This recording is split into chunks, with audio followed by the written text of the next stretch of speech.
Go. Welcome to The Beautiful Struggle. I am Aji Goodman. TJ Goodman. Easton. Alexis Van. And once again, welcome to The Beautiful Struggle. Before we get into what we're going to be talking about today, let me first tell you what Black Advancement Incorporated is all about. Black Advancement is a nonprofit organization that combats problems within the Black community through action and dialogue, this being the dialogue portion.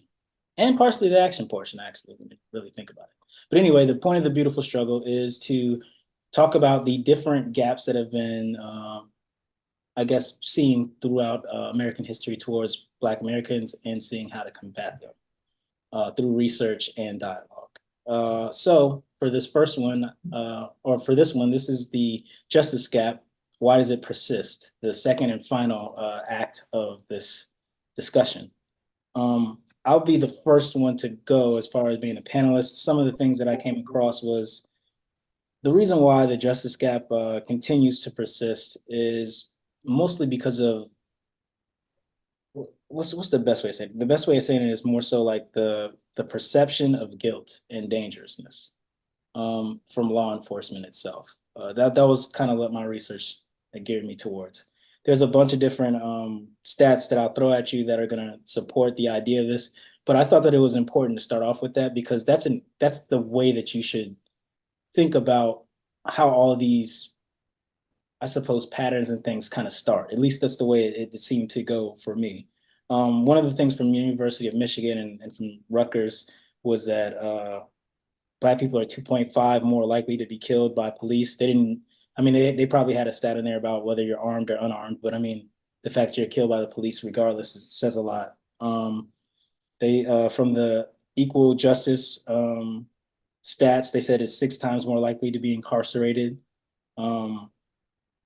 From the Innocence Project, more than 50% of the death row inmates that have been exonerated are Black, which again goes to bias within the system, right? So if you're perceived as armed and dangerous, you're more likely to get shot by a cop, you're more likely to get locked up, and you're more likely to get locked up when you didn't do anything.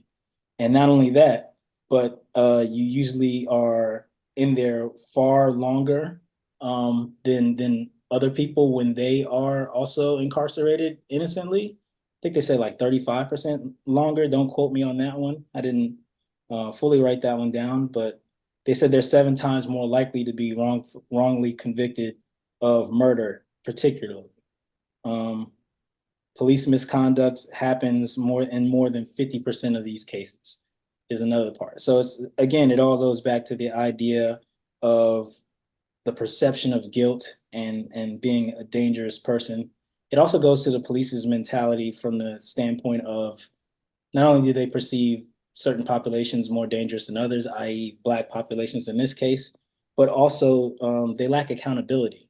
Like when it comes down to them actually having to suffer the consequences of whatever actions that they take part in when it comes to this justice gap, a lot of times they're for lack of a better phrase, is it babysat? Protected, I guess is a better way of saying it. Protected by their DA friends and the other people who are involved in the actual law enforcement themselves. So at the end of the day, I believe that the justice gap persists because of stereotyping and basically the lack of accountability that goes towards it. So that's all from my end of it. TJ, what did your research turn up? Yeah, it's funny how we kind of think the same way. So I'm not going to give all the same stats you did. I'll give some within the same vein, just a couple here and there. But when I thought about the question, why does it persist? Why does it persist? And I was trying not to go down the exact same road that I did on why it exists, but it's very hard to stay completely off that road, right? And in the end, where I ended up was a very similar place that you ended up, and that is things haven't really changed much because the stereotypes about Blacks haven't really changed much. So the treatment hasn't changed much. So what are those stereotypes, right?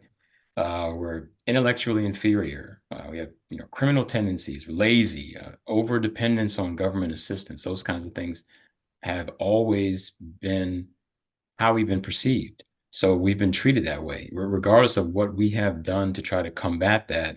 That stereotype remains the same. Ergo, our treatment remains very similar. So, getting caught up in the system, like Aj mentioned. So one of the stats that I will throw out there is I saw that 77% of Blacks that face criminal charges end up using a public defender, much higher than any other group of people in this country. So, Aj threw out about how many times more likely we are to be given harsher plea bargains and longer sentences and more likely to stay in jail. The stat that I will throw out there is that 88% of public defender trials end in a loss. So you got 77% of us facing criminal charges have to use a public defender, and 88% of public defender cases are lost by them. That's a very, very bleak situation. And because that is the situation, that situation continues, of course, our problems getting fair treatment there are going to continue. So this I also started looking at the voting piece of it, right? Because if you're going to try to make some kind of changes from the inside, voting is going to be critically important. And so some of the reasons why this issue persists, the redistricting of just about every community to dilute the Black vote, voter ID laws where they're asking for government issued photo IDs at the polls that disproportionately affects us. Voter purges, where they're like removing voter registration, people from the voter registration due to like their perceived inactivity or eligibility type issues, closing polling places, reductions in like early voting opportunities, felony disenfranchisement laws, restrictions on voter registration drives and things like that. All of those things have affected our ability to go out and try to change things from the inside. And then the last, I'll say, aspect of it is the housing discrimination. That's still a thing. It may not be called redlining anymore, but we were just talking about redistricting, things like that, and consumers being pushed a certain direction. Oh, you don't want to live in this area. You don't want to buy from them or whatever. And then, of course, if we're all pushed to one area, then that again links you to these issues that I'm talking about with voting and polls and with the policing, right? Because we're all grouped together. You have this perception of criminality. Now that area gets policed heavier, and here we go and go and go and go. So my research basically led me to those three concepts or ideas that are all tied together, right? The stereotypes, us getting caught up in the system due to the policing, the housing kind of forcing us into one area and making it more difficult for us to make changes within the system because it's harder for us to get our vote in there. Shanice, what do you got? Well, my research is pretty much similar, so I'll save the policing part for last. So the first thing I looked up a survey they recently did from Legal Service Corporation, and it's a study that was done in like May 2022. It revealed that low-income Americans receive no or inadequate legal help for a staggering 90% of all civil legal problems that's impacting them. And so we kind of looked at the civil idea of the justice system because, like you guys said, like in the criminal end, you're appointed a lawyer, a public defendant. But if you are going through any other legal issues, you have to find your own lawyer. So that was one thing they said that continues to live. We have a big civil gap as well as a criminal gap because we don't have adequate legal representation a lot of times in the civil courts. And just like the criminal courts, like you said, TJ, we are more likely assigned a public defender, and and they're not going to when more like 85% of the cases, I think Aji said that they lose. So that contributes. So within the legal system, we're already lagging behind because of inadequate representation. Another thing, I looked at Pew as a research. I was going to use, like you guys said, we're over police in our own communities. I feel like that's one reason why that we continue to see ourselves in the prison population, because there's over policing in Black areas. And Black people are more likely to be admitted to jail at a higher rate than other groups for both felonies and misdemeanors. And they also spend more time in jail for felonies. That's from Pew Research. So not only do we get a lot of jail time, get convicted at higher rates, we also spend more jail time. And that's something that continues. And then I was also looking at the Innocence Project, and I pulled out another. I wasn't standing still in your stuff, but I pulled out another fact. So police misconduct occurred in more than half of all the wrongfully convicted murders cases involving the innocent Black people. That's from the Innocent Project. So if you have over policing, if you have basically being set up by the system.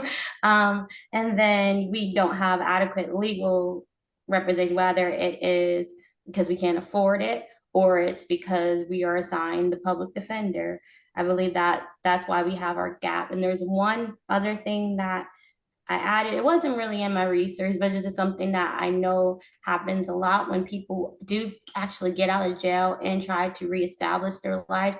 Employment is something that is very hard to come by once you have a criminal record. So which leads you into a cycle of going back into criminal activity, what might be like selling drugs, but selling drugs for a Black person is different from selling drugs for a white person. We get convicted for longer times and longer sentences. So those are the things that my research concluded with. Alexis? So I guess I'll go a different route, and I'll just give my opinion because all of y'all came with the same research today. I don't know if my opinion is going to be valid, but I'll give what I got. So one thing I would definitely say is there's a lack of personal and institutional resources when it comes to finances. And this touches on the point that I know a couple of you made in regards to lack of resources or representation, right? So the justice system thrives on on high demand, right? But not a lot of, you don't have a lot of good lawyers, or a lot of lawyers, period, right? Or a lot of Black lawyers. You know, pick one of those demographics and there's just not a whole lot. So if we don't have the resources and then you have a high demand here, of course, they can pretty much charge whatever they want. So here we are coming in, and a lot of people, if you look at it, and I can't remember the young man's name a few years back that unalived himself in Rikers, because he was in Rikers for a long time because he didn't have the money to post bail. So we lack resources there, number one, so you can't pay for a lawyer, you can't pay these fees, you can't pay these fines, and then you end up just sitting somewhere. So this just perpetuates your inability to come out of the system. And now you've been stereotyped, you have lost resources as far as being able to get a job and things of that nature. Other thing that I will say, the reason why the justice, why it persists, and this goes back to the point made in regards to how our housing is done. And I would say this is again my opinion, because I don't know if I can necessarily find, this is the crazy part, right? If we all go back and look at the research we were doing, the last thing that really was relevant was like 2022. So part of me is like, public enemy right now. I can't trust it. So I would just say, as far as, if you're putting all of us in the same housing area, a lot of times it's going to be a lot of group think. Because if you look here in the DMV area, a lot of the crime, especially, that committed within the Black demographic, is all the same crime over and over again. The same carjackings, and then they're all getting together and they're thinking about how do we do these smash and grabs, or how do we do, it evolves the same way, right? If you're looking at it, it's not just, oh, you have, one thing on one block where somebody might have had a robbed you, and I hate to say it that way, but then on another block, it might have been an assault. No, the types of crimes that are being committed, it's the same crime over and over again. So then the type of punishment that they're going to get is going to be the same thing over and over again, because then the justice system is going to want to send some type of message.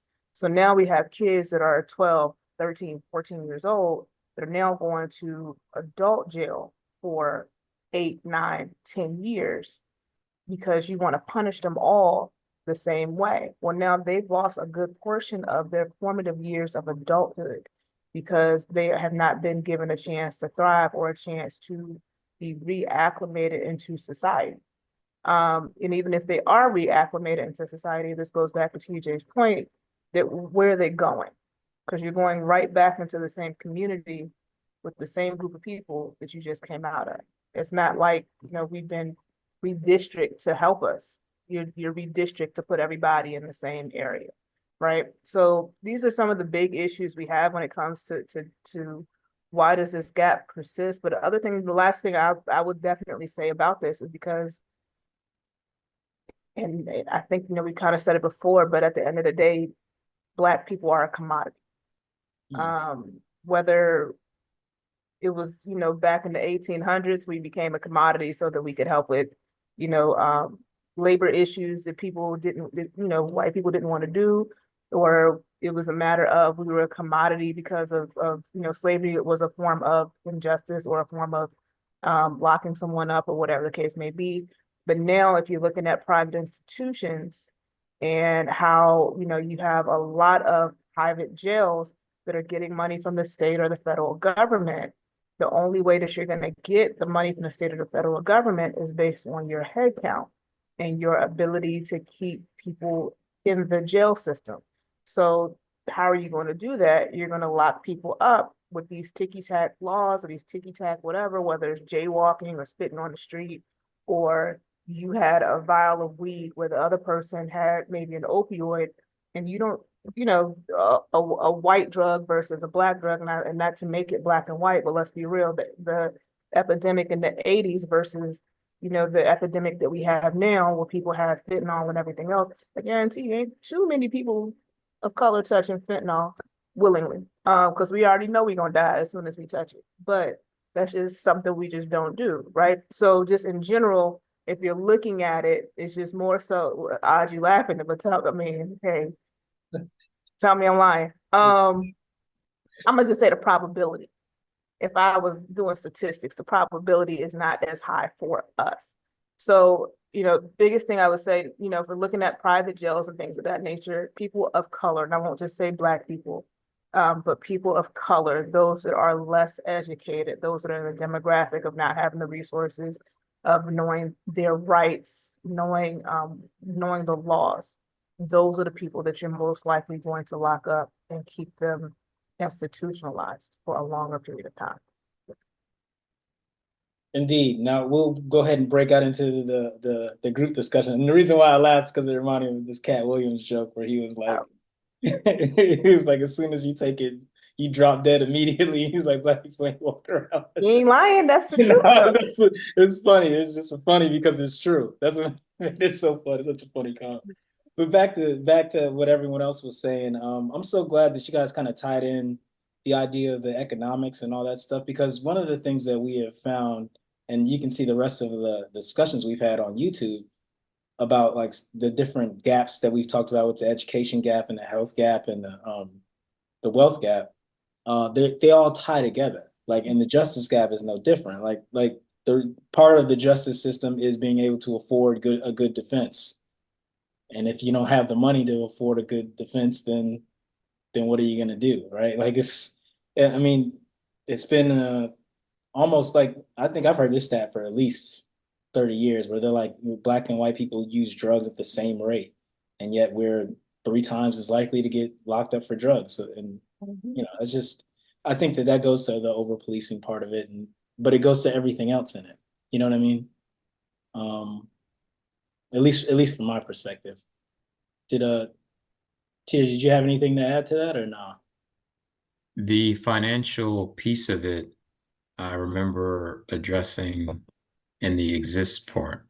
Alexis made some great points about the for-profit prison systems and Right. basically talking about getting caught in the machine. The machine needs to be fed, and it loves chocolate apparently. What they say? They said they based basically the size of jails off of what was it, like first grade No, class? it's like second or third grade. Yeah, Yes, it's called the school to pipeline, school to for the prison prison pipeline. pipeline. Okay, Yeah. Wow, good grief.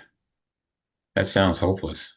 I think I should rename the segment to "The Machine Likes Chocolate." But I don't know where that came from. It just came out. It But was fantastic.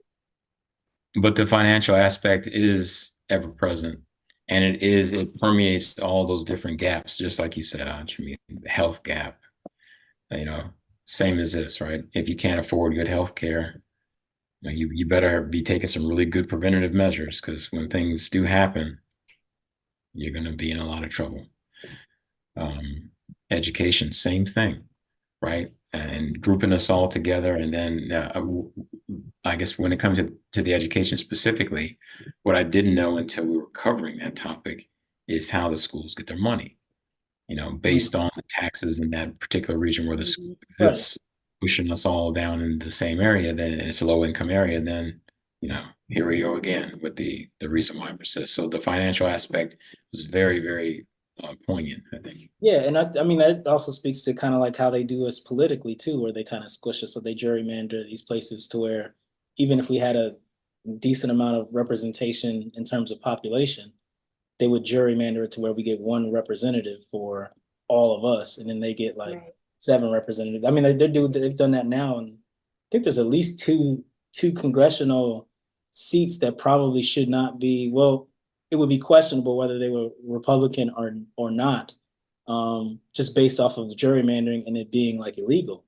And of course, that all comes from when Holder lost that case about them continuing them having the states having to check in with the federal government to see if they were still obeying laws when it came to voter, I guess, discrimination and stuff like that. But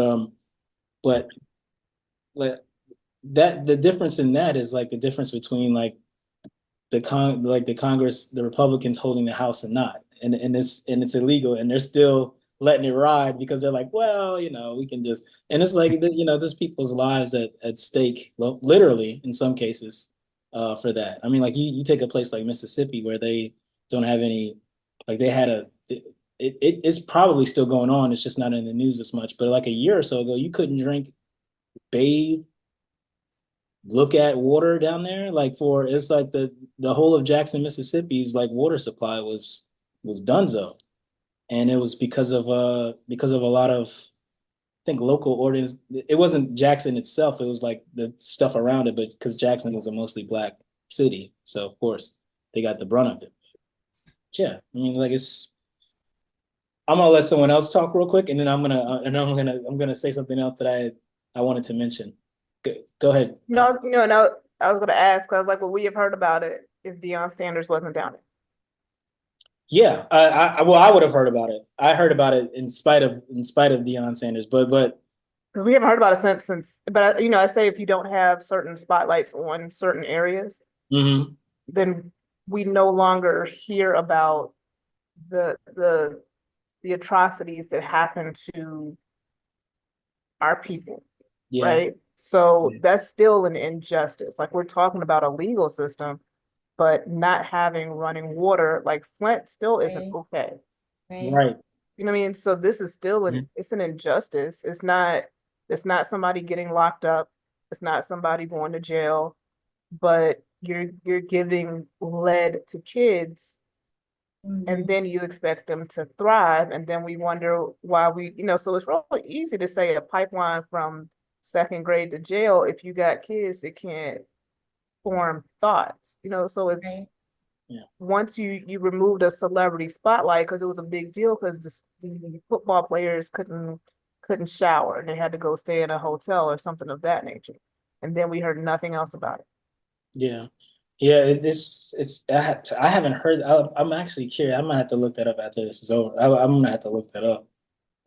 Because it was like it was there, and they were talking about it, and then it was maybe like 2 months after I'd initially heard about it, I didn't hear about it very much anywhere. And I listen to stuff that's kind of off the grid. Shanice, did you have something to say before I went back into this part of the justice gap? Now, I was just gonna say, you guys have a great point, especially about the water, because you know, in a lot of those urbanized cities, the lid, especially, I'm just thinking about Baltimore in particular, the lid and the water portions are off the chart, and then you have kids that, you know, in cities like that where the crime rates are off the chart as well, and all of that stuff very much so ties in. So then, like you were talking about the education gap, that ties in. Then you because and then you have that wealth gap that's already an issue in areas like that. So and then here's the justice. So I definitely agree with you all. It is all like a full cycle of everything that can go wrong for us. Yeah. You know, it goes wrong in our areas because this country wasn't set up at this moment for us to thrive, in my opinion. Yeah, I mean, we could go on and on about gaps, environmental gaps and Hmm. Gator Belts and Patty Melts and Monte Carlos and El Dorado. Anyway, so but one other thing that I wanted to kind of throw in there was the idea of I had read during my research, it was about traffic stops being the time that most people actually interact with the police. Like most everyday people, black people, white people, um, interact with the police. And of course, when you look at it always every black person has the story of when they were stopped by the police when they didn't do anything to get stopped by the police. But it was this is where like kind of the rubber meets the road. It was really interesting. They were talking about, well, more black people get stopped than white people. And then one of the things that they would use to search people's car, because we also get our car searched more often, and then henceforth we also might get arrested more often. But I mean, like, and I'm not saying this happens in every case, of course, but if they're searching your car, that means that they can put stuff in your car. Hopefully, body cams, which they did not, would cure something like that, but maybe they make it better, right? But in some states that had legalized marijuana, they had actually said that the stops of black people was a lot less. At least the arrest of black people once they did the stops was a lot less.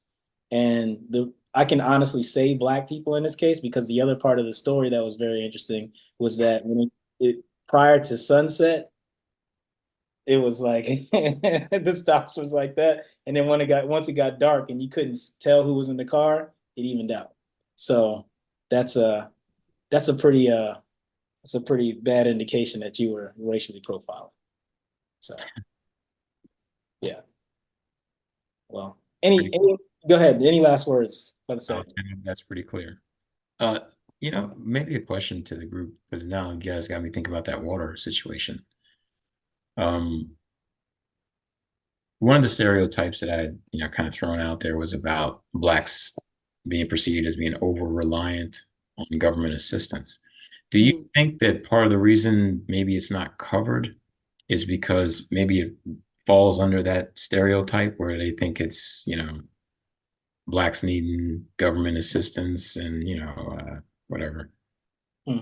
I think I Is think that- personally that politically it plays a factor in us not getting more stuff that all Americans Mm. need. Like the idea of free healthcare doesn't happen because people be racist out here. I'm not saying because people be right. They don't want us to have free stuff. And they literally in some cases would rather die than see black people get something for free. When it comes to something like healthcare. At least that's how I perceive it. Now the truth of the matter is I guess I don't know if this is percentage wise or if it's just a sheer number. Of course, the country's a majority white, but there's more white people who use government welfare than black people, of course. But we're always the face of anything negative that happens in America. That's a good question, TJ. I'm not sure if it directly ties into us being needy of government assistance. Um, I think it's kind of, they keep it that way because they know that, you know, can create a great prison system. Personally, you know, if you have a water that is not, just not clean, and you have lead and you know that lead negatively affects the body and you're getting money. This is all like a big, conspiracy, but you're getting money from the prison system and those privatized prison. I like if I think it's kind of like if it's feeding us, then why would we want to fix it? If I know that this area has a large population of people of color, crime is going to go up because they have lead in their water. So that means arrests is gonna go up. That means more money for me. So why change it? So I don't. That's my opinion. I don't think it's more like, oh, they are being too needy over there. They just need clean water. I don't think it's one of those things. Let me say this. It's only a theory if it's not true. So I mean, like, So I don't think, so here's the, I'm trying to be mindful of my words. So Shanice, the crazy part is I don't think it's a conspiracy, and right? that's our show today, folks. We like to thank I everybody. know, right? And I Well, call them out, though. cut it Call them out. right now. Because here's the part, like you can't prove it, you can't disprove it. Right. And the funny part is we say it and we're sitting here and we're thinking it, but I guarantee you a lot of stuff has already been thought of, right? Mhm. It kind of goes back. I think I just sent you a video a while back Yeah. about, the whole thought process of elevating one person of color over the rest of them, but it couldn't be a smart person. But Yeah. there are people that literally sit in rooms and it's like, okay, well, this is how people are thinking. Meanwhile, we're like, no, this is a conspiracy theory. Ain't nowhere in the world. So TJ, to your point, is it about stereotypes and does that feed in? Part of me is like, yeah, because I'm sitting here and I'm reading the Yahoo comments the way everybody else is, and they're like, why are we giving Baltimore money? Because people don't understand that Baltimore's port is essential to the economy, but they don't want to give money because they're like, nah, Baltimore is high in crime and Baltimore is this and Baltimore is that, and all you see is Baltimore and you think Omar and Weebay, but really not. Baltimore is more than that. It's actually, the biggest port on the East Coast. Is that I think the biggest coast and the biggest port in the US. And It's either one or two. Yeah, I think right, so you would rather tank our economy than help a city that you perceive has nothing but people of color dealing drugs and high crime and all that other stuff. Well, it's pretty much on par with other large cities, Right. like other densely populated areas. It's just a matter of how the media portrays it. So stereotypes definitely play a part in stuff. You don't, what I did not see with Baltimore was empathy. Yeah, that was crazy. You talking about like with the Key Bridge stuff? Yeah, it was crazy. Yeah, you didn't see it. And a large part of that was because people have this bias towards not just Black people. I mean, they came after that mayor, they came after that governor. They had a lot to say about the people working on the bridge. I guarantee you didn't see anybody Caucasian working on the bridge at 1:30 in the morning, trying to make sure that the potholes were fixed. Because if you ever drive through Baltimore, those potholes will eat your car up. Like they will eat your car alive. So you want to be mad about the fact that the federal government gave money to that, right? But you weren't mad about the fact that our economy is about to suffer. You can't get gas. There's no way that you can have an oil tanker go through those tunnels. So you can't get gas easily to the New England states. This is going to impact your farming. It's going to impact your dairy. It's going to impact a whole bunch of other stuff. So yeah, like stereotypes and biases and all of that other stuff, it plays a huge part in how our justice system is impacted, how our water system is impacted, environmental justice, everything, you name it. It's just that we can't prove it. So when we sit here and we talk about it, it sounds like a conspiracy and there's no way. And it's like, well, if somebody's watching them, they're gonna be like, that's all they think about. These Black people like, nah, we're just thinking about it too late. Yeah, that conspiracy theory stuff always makes me laugh. It's like, not everything is just a theory. I mean, all of us have been working for a while, right? Depending on what field you're in. I work in corporate America, and I will say that being in meetings, if you're at a certain point or a certain rank, I'll say in the company, you hear certain things in those meetings.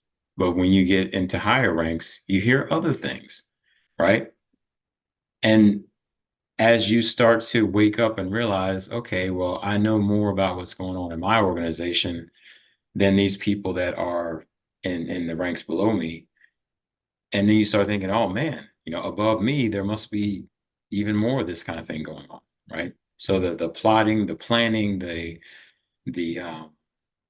I'll say uh, purposeful governance, that stuff exists. I mean, Mhm. conspiracy theory, some of it some of it is all kooky stuff, but um, things that are consistent with, I'll say, history, Mhm. it may not be just a kooky theory. Yeah. It's degrees of it, right? It's Right. kind of a shade of it, right? Exactly. Yeah. Ends exist. Right. Can I go a step further with the conspiracy? Not. Oh, go ahead. Sorry. Like all of this was by design, right? Like Um, how the system is and how it's set up.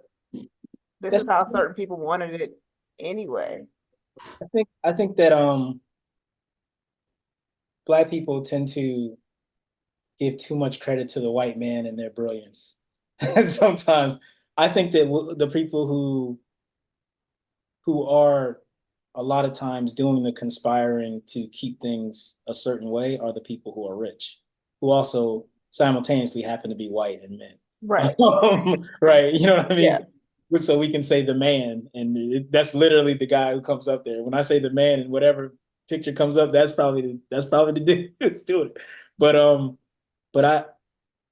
don't know. I don't think that now I will say that I think that based off of what these people pump out, depending on the way that people think of America in its totality, they tend to gravitate to the thought process of that, which is it totally explains why Black people were stereotyped as something in slavery, and those stereotypes stuck no matter how much, Right. as TJ said, we've achieved and how much we've Right. done with nothing, honestly, and Yeah. built our ways back up.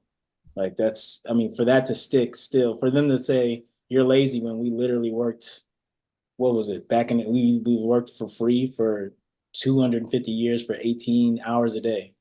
And the stereotype that came out of that was that they're lazy. And it stuck. It's like, well, how does that even work? I don't understand how that works, but that's what they needed to keep it moving. Was it fair to say then part of the reason, and I'm just asking this to throw this out to you all, and I know we got to wrap. Um, Part of the reason why it persists is because of us as a people. I mean, personal responsibility can't be shunned away, I think a lot of people want to do that to an extent. Like there's a lot of people who always, and I'll let other people chime in, praise the Lord, but there's certain things where it's like a lot of people want to say, well, you have a victim mindset and you do this and that, and I don't personally partake of that, because it's like, if you are a victim, then you're a victim. I mean, I guess we've been victimized by the system for sure.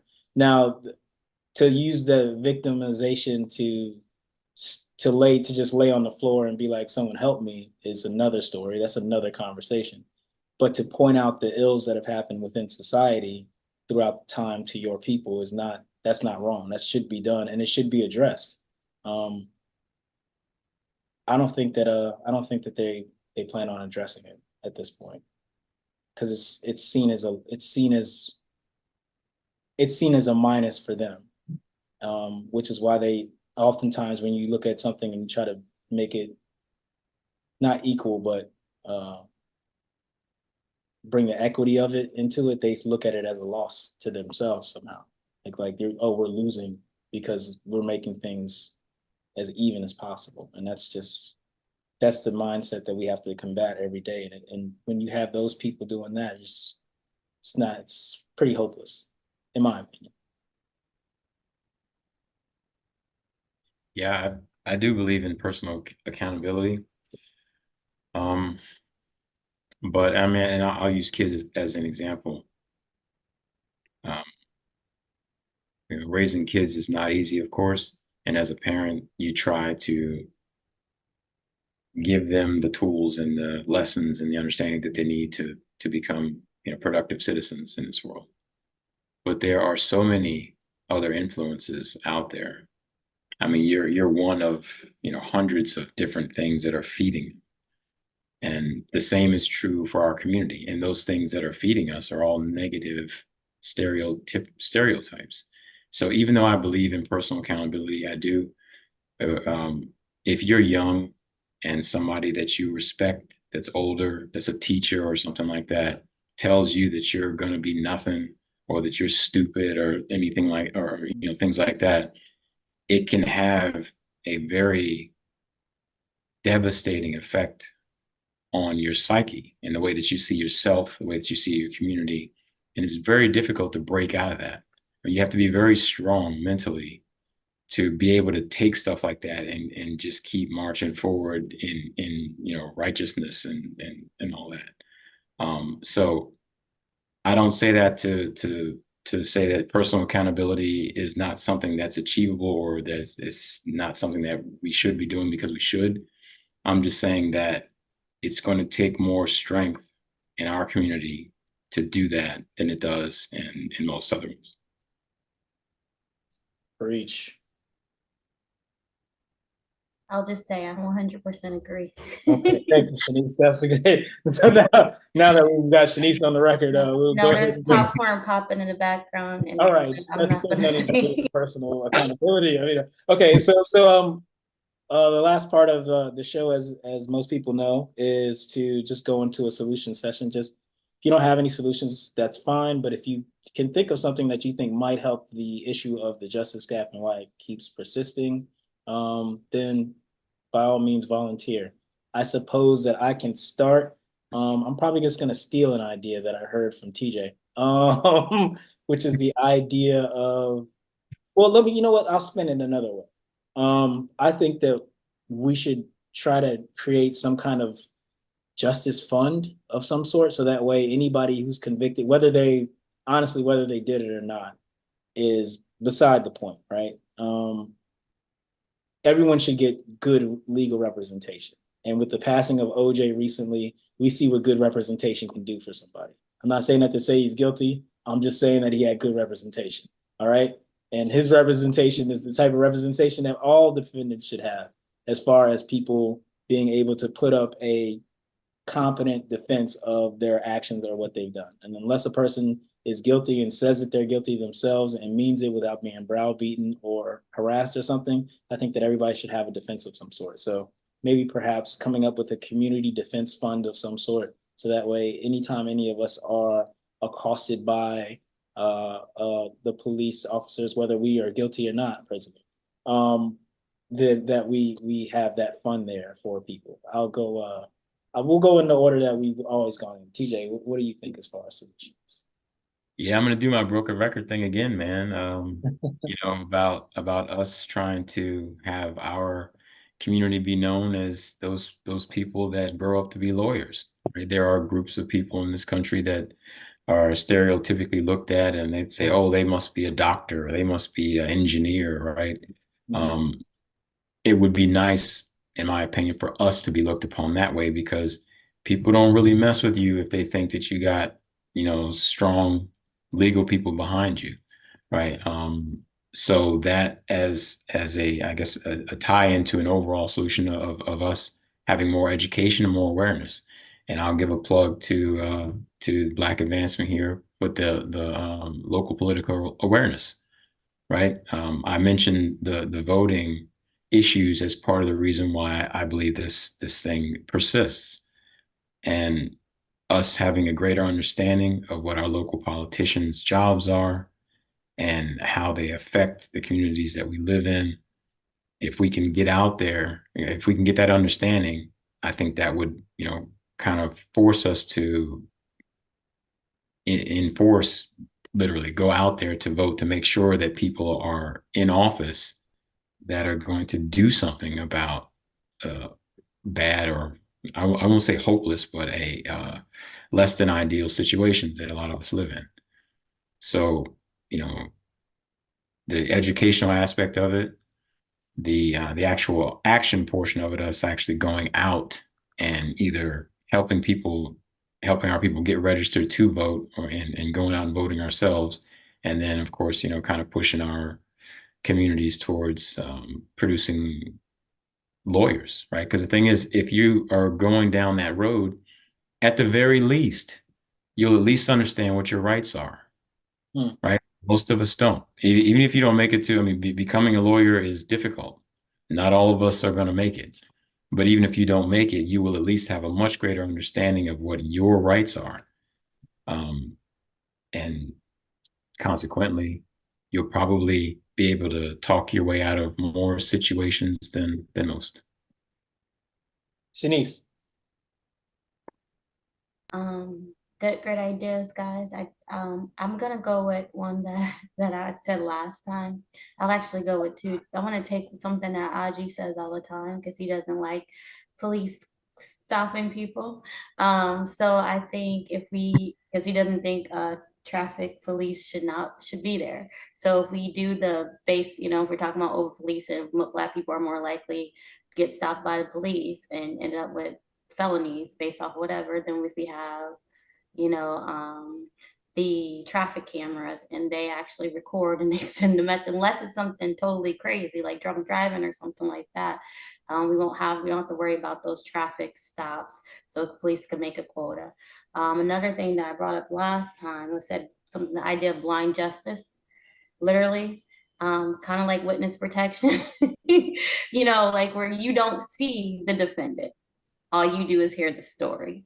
And I don't know if that's will help a lot, but if you do have any of those biases or have those stereotypes that TJ was talking about going into the court system, you don't have to worry about that because no one's going to see you. Your voice is going to be disguised, and they basically have to judge based off of their evidence that is presented before them.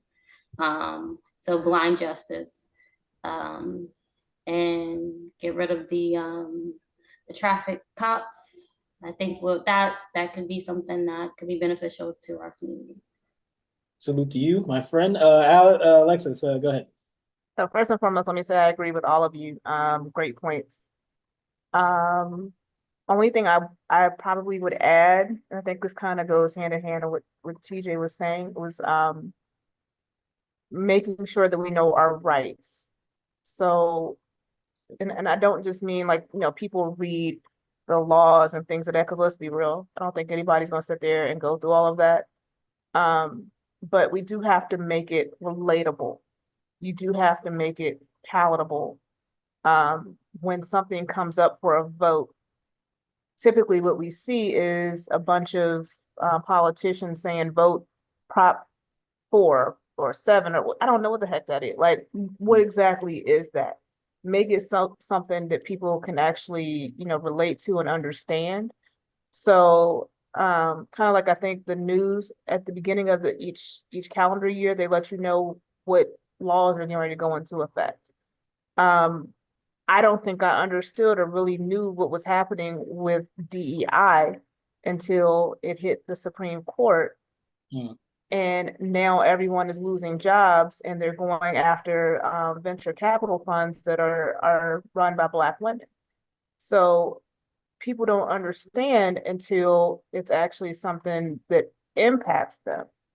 So, but we have to understand what it is before it gets to that point and a judge is about to make a decision. So we do have to make sure that we're pushing out there, traffic laws, or you can't drive with, and I know this is going to sound real petty, but like Maryland, you can't have a handheld phone or something like that, I think it is. A lot of people don't even realize that. So the police officer can pull you over if they see you talking on the phone, and then next thing you know, your car is getting searched. So the little things do add up and it impacts us, but just making sure that we get that out there, even if it's a matter of when a kid takes a driver's test, passing out a flyer so that they understand, these are the things that might impact you. Um, we do have to make it so that it's something that somebody can relate to so that they can grasp onto it mentally and keep going with it. Indeed. So, well, that's it for our show today. Thank you all for watching The Beautiful Struggle. And actually, this is the final portion. We're going to be cutting up some of the other discussions that we had and hopefully make kind of like a little documentary about all of this. Is kind of seen as a 360 view of why all these gaps exist within America for Black Americans. So that would be kind of the solution, the ultimate solution that comes out of this program. We'd like to thank everybody who was a part of it and who watched it. And you can watch all of the episodes individually if you go to our YouTube page, which is the Black Advancement, or Black Advancement's YouTube page, which is Black Advancement. You can go to our website and see all of them too, which is www.blackadvancement.com. And you can go probably anywhere that we're a part of, Instagram, all that good stuff. But until next time, peace and advance. And I don't know, shout out to Hampton University. Y'all know what it is. The best.